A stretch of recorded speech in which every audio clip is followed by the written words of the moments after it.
Et on évoque à présent un sujet dont on parle encore trop peu au Fénois, celui du changement de sexe des personnes transgenres. Un vrai parcours du combattant pour enfin pouvoir s'accepter, une réelle problématique. En Polynésie, le changement de sexe n'est pas pris en charge, comme c'est le cas dans l'Hexagone.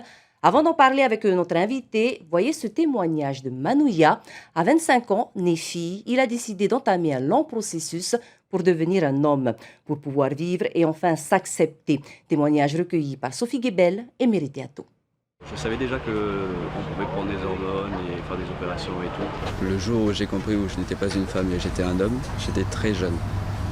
Tu te sens un peu seul, tu te sens pas très compris, tu sais pas trop à qui parler, tu te renfermes beaucoup.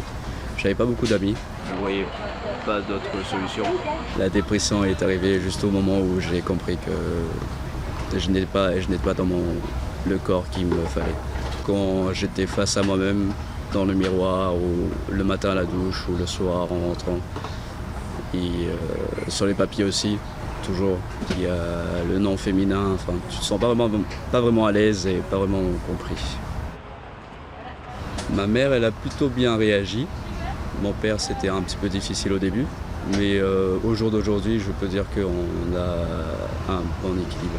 Aujourd'hui, ça fait 5 ans que je prends des hormones et je suis très épanoui. La première année, c'est des cachets avec des piqûres.